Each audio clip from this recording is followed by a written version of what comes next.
Hi guys! Welcome to my vlog. And kung hindi mo pa ako kilala, my name is Rosel and welcome also to me. Welcome back to me also. Kasi ngayon na ako ulit mag-vlog. Yung talking vlog. I just want to share to you or 'di ba ngayong taon, New Year is alam ko, marami tayong goals na naiisip for this year. Marami sa atin yung excited na balikan or marami sa atin yung excited na gawin yung mga goals natin for this year. And although nakaka-excite, syempre nakaka-pressure din na i-achieve yung mga goals natin. And for sure, marami sa atin na gustong makatulong sa pamilya. Lalong-lalo na yung mga bagong graduate and yung mga may nahanap ng trabaho or yung mga naghahanap pa lang ng trabaho. And yung iba naman, gusto maraming travels, maraming pera, and madami pang iba, more experiences. And for like me na content creator, syempre gusto natin ma-monetize na. Kasi hindi pa ako na-monetize.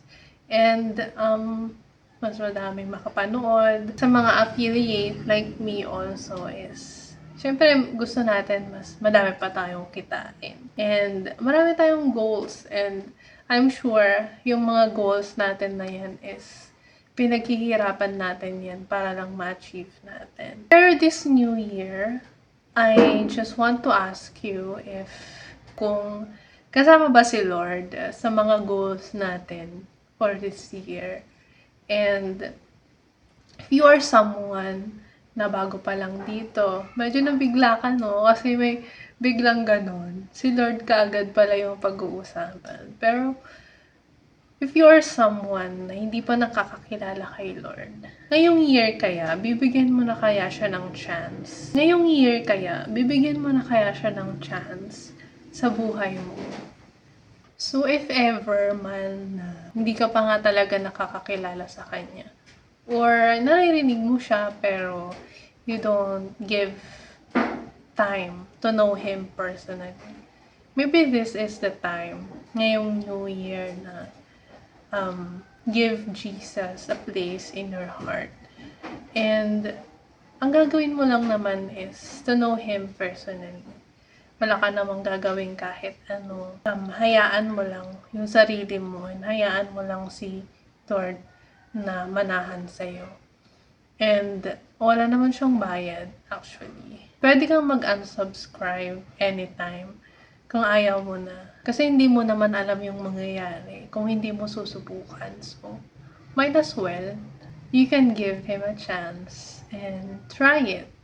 And if ever naman na you are that person like me na nakakilala na kay Lord and meron ng personal relationship sa Kanya, or meron ka rin bang goals para kay Lord ngayon? Like, yung mas mapalalim pa yung relationship and yung faith mo sa Kanya. Aside from your personal goals, your personal development, I hope na meron ka rin goals para kay Lord na this year, this month of January, mas madami ka na kayang time kay Lord. Mas bibigyan mo na kaya siya ng quality time. Yung goal mo ba is hindi ka dapat makapag-absent sa isang buong buwan. Attend ka na ba every Sunday? Magbabasa ka na ba ng Bible every day? Magpe-pray ka na ba every day or every night? Ano ba yung mga gusto mo ding i-achieve para kay Lord? And also for yourself. Ngayon ba is ito na yung time na maglalaan ka na talaga ng time para kay Lord?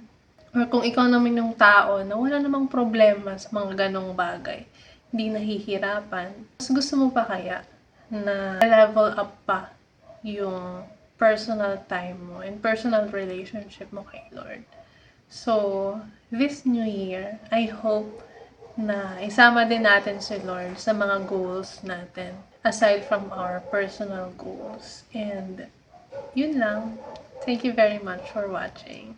Bye.